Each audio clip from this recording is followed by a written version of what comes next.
Makatutulong ang nitric oxide upang magamot ang mga sakit sa puso, stroke at iba pang cardiovascular diseases. Ito ay ayon sa isang pag-aaral ng isang eksperto sa naturang molecule. Ito ang balita ni Cecil Budenya.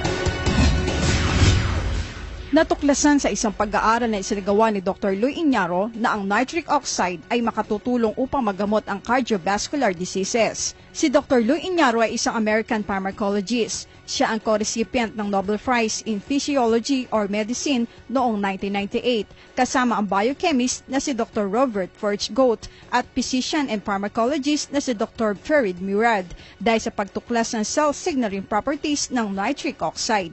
Ang nitric oxide ay isang uri ng molecule na may chemical formula na NO.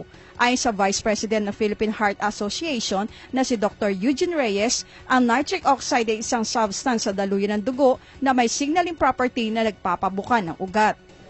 Nitric oxide is a substance in our blood vessel that makes our blood vessel dilate or bumubuka, nagpapabuka ng ugat. Pagka healthy ang ugat mo, marami kang nitric oxide. At pagka marami kang nitric oxide, hindi nagbabara ang ugat. Sinabi ni Dr. Reyes, kapag maraming nitric oxide ng isang tao ay hindi magkakaroon ng hypertension, stroke, heart failure at iba pang sakit. Pero babala ni Dr. Reyes, maraming dahilan para mahinto ang pagre-release ng nitric oxide sa ugat ng katawan ng tao tulad ng pagkakaroon ng alta presyon, diabetes at sobrang paninigarilyo. Ngayon, maraming sakit na nakakapagpahinto ng pag-produce ng or pag-release ng nitric oxide sa ugat natin, like alta presyon, diabetes, pagsisigarilyo. Layunin ng Philippine Heart Association Convention na maipaalam sa mga tao na may mga gamot na pwedeng magpataas o mag-release ng nitric oxide sa katawan upang maiwasan ang heart attack at stroke. Mga gamot na to nakapagpaparelease ng nitric oxide. Yun yung alam natin.